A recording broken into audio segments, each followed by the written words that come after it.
భారత్ జోడో యాత్ర తరహాలో భారత్ న్యాయ యాత్రను రాహుల్ గాంధీ చేపట్టనున్నారు. జనవరి 14న మణిపూర్లో ప్రారంభం అయ్యి మార్చి 20న ముంబైలో ముగుస్తుంది. 14 రాష్ట్రాల్లో 85 జిల్లాల మీదుగా 6,200 కిలోమీటర్లు కొనసాగుతుంది.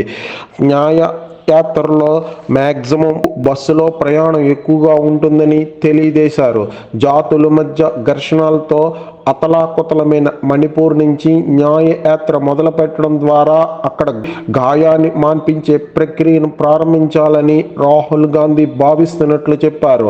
మణిపూర్, నాగాలాండ్, అస్సాం, మేఘాలయ, పశ్చిమ బెంగాల్, బీహార్, జార్ఖండ్, ఒరిస్సా, ఛత్తీస్గఢ్, ఉత్తరప్రదేశ్, మధ్యప్రదేశ్, రాజస్థాన్, గుజరాత్, మహారాష్ట్రలో ఈ యాత్ర కొనసాగుతుందని తెలిపారు. ఈ యాత్రలో మహిళలు, యువత, అణగారిన వర్గాల వారు ప్రజలతో రాహుల్ గాంధీ మాట్లాడతారని తెలియజేశారు.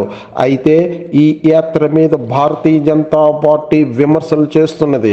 కాంగ్రెస్ అనేక ఏళ్ల పాటు అధికారంలో ఉన్న 1984 నాటి సిక్కుల యొక్క అల్లర్ల బాధితులకు న్యాయం చేయలేకపోయినదని, అలాంటి పార్టీ దేశ ప్రజలందరికీ ఎలా న్యాయం చేయగలుగుతుందని కేంద్ర మంత్రి అనురాగ్ ఠాకూర్ తీవ్రంగా విమర్శించడం జరిగింది.